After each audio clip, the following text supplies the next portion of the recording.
R150 million is spent by the government on unoccupied state properties. Between April and November of this year, taxpayers paid over R150 million to secure and pay for the rates and services of over 10,000 state properties that were vacant nationwide. As of November 22, 2024, 10,188 state properties remain unoccupied.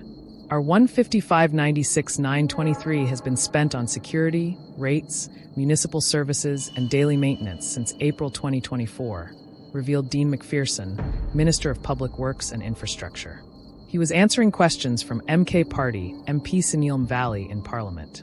Macpherson responded that the department has created an asset management strategy to make sure immovable state-owned properties are used for the public interest when questioned about plans to use or dispose of unused state properties. The proposal called for working with the private sector to construct office space and functional accommodations for the user departments on state lands. Additionally, it planned to upgrade, repair, restore, and renovate underutilized buildings for the department's use in collaboration with the private sector. The parties are going to enter into a lease concession that will last for 25 years, after which the facility will be turned over to the government, Macpherson stated.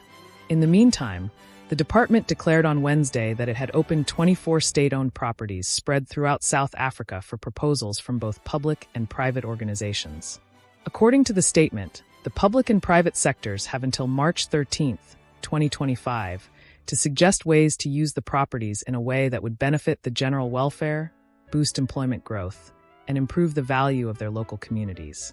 Before proceeding with the process, which might involve long-term leases, public-private partnerships, or the sale of the assets, Macpherson stated that the calls for proposals would be assessed to see which were practical.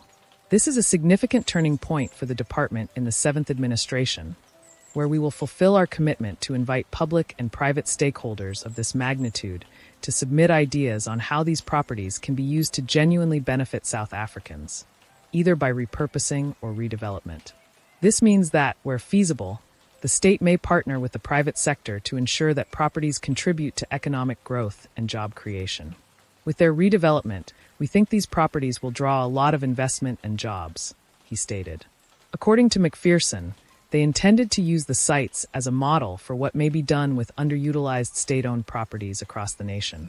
The days of state-owned buildings standing vacant, drawing crime to neighborhoods, and discouraging investment are coming to an end with this program. Story by Mabongwa Makina. Comment in the comment section how you feel about this plan of Macpherson. Thank you for watching.